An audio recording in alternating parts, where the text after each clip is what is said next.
What's up, everybody? What's up, Clemson Nation? So, it's been a while since this channel has actually been truly active. I want to try to bring this channel back to life a little bit. So we're going to start doing Tiger Talk Tuesdays. It's going to be a little interactive show. Hopefully get it out every week or every other week. Basically, we're going to talk. It's going to be focused on Clemson because, let's be honest, this is clemsonowns. It's going to be focused on Clemson, but we're going to talk about sports and other stuff all around the country. Obviously, the draft coming up next week, so we'll be talking about the draft. We'll talk about that a little bit in today's episode.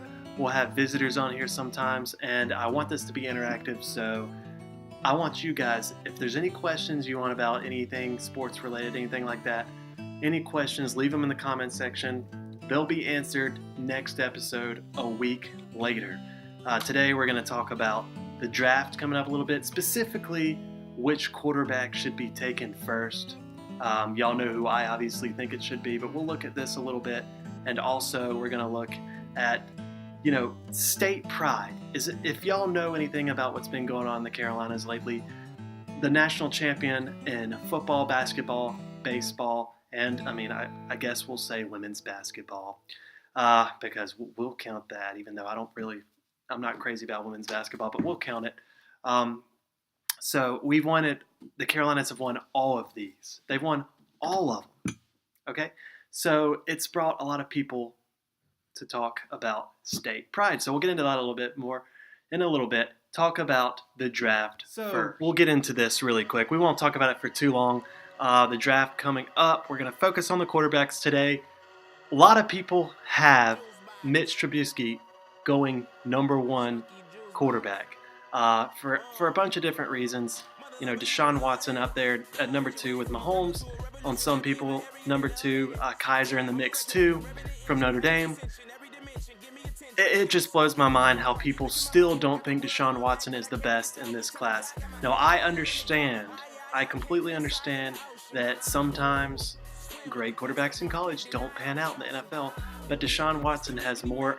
He has more fundamentals, more attributes that you want in an NFL quarterback than most of these other people over the years have. The touch on his pass. You watch some of these passes to Mike Williams.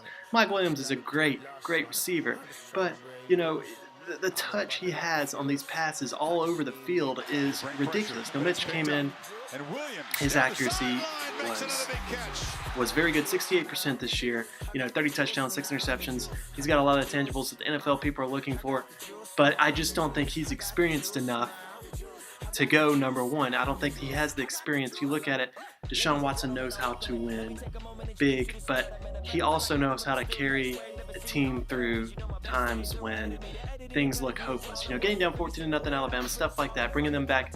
The first time we played Alabama against all these teams that have been close this year, he just has that it factor. A lot of people will say, well, look at who's surrounding him. North Carolina doesn't have that. Texas Tech might.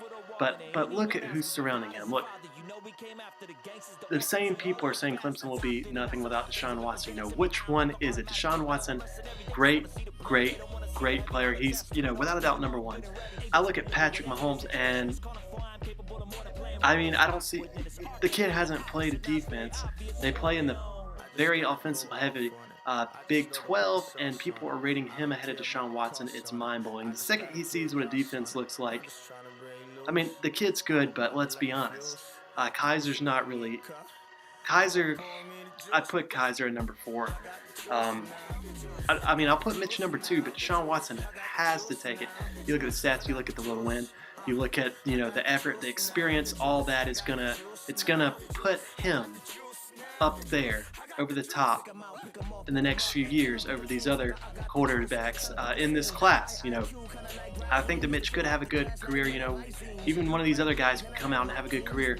But I think Deshaun Watson right now is the most NFL-ready quarterback in this draft. Now for the last topic for the first episode of Tiger Talk Tuesdays.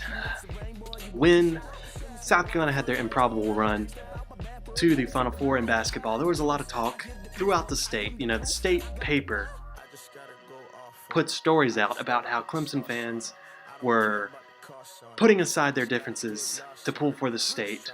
There was a painting, there was a little illustration about Clemson fans putting on Gamecock gear for this one game, saying to suck it out to pull for the state. Now, be reminded, none of this took place when Clemson was in the national championship in football. None of it. But there's this feeling that they felt like Clemson should pull for the state pride thing, which is just absolutely bogus. How many Alabama fans were pulling for Auburn in 2010 and 2013? How many Auburn fans were pulling for Alabama in the years they've been in the championship? Were Tennessee fans pulling for Vanderbilt when they made the national championship in baseball? Were Duke fans pulling for North Carolina? It's mind-blowing. It's mainly from women who, just want everybody to be all nice, but it cannot happen. It's horrible for rivalries. It's horrible. I actually saw a few fans do it, but for the most part, it was just the media trying to make it look like Clemson was pulling for South Carolina. It's absolutely bogus. It goes right along with the SEC homerism. You don't pull for a team in your state that is a major contender, that is a rival. It does not happen. I want to know what you guys think about this. I understand pulling. I pull for Coastal Carolina in baseball. I'll pull for the smaller teams in basketball when they make the NCAA tournament, because that's not a direct rival. That's not somebody you're normally competing with recruits for. And in football, I'll pull for Wofford or Furman or Coastal, in their respective 1AA or FCS tournaments. But you don't pull for your rival in anything. I was pulling hard against South Carolina. Thank God son Gonzaga ended that misery. It's just mind-boggling how much the state wanted Clemson fans to pull for South Carolina, but they didn't want it in return when Clemson was in the national championship. I'm sorry, Clemson is Clemson football, the premier athletic program in South Carolina as far as national brands go. That's what happens when you win a national championship. So, what do you guys think? Should there ever be an excuse? I can understand if there was a tragedy or something, but there's no excuse otherwise to be pulling for your rival. It doesn't happen, shouldn't happen. Those of you down at the state paper, no. I was at my girlfriend's house watching the Final Four. They're both Furman grads, her and her mom. They were both pulling hard for South Carolina because it was the state school. They were wondering why I couldn't do it. It's not going to happen. It'll never happen. That's just not the way rivalries roll, especially in South Carolina, where the rivalry is about as fierce. It's about as fierce as the Iron Bowl. I've had some experience with both rivalries. It's up there. Not as much when South Carolina is not in their 5 years of football success. But that's a story for another day, guys. That is the first episode here. I know it's a little bland. Just getting it started. We'll have a lot more to talk about next week with the NFL draft. Hopefully y'all will send me some questions. Come on, let's get this going. Hopefully I can find somebody to be on maybe next week's show to talk about the NFL draft a little bit. But just wanted to get this show initially out here, get us set up, and get us rolling into the summer months. It's been Tiger Talk Tuesday with clemsonowns.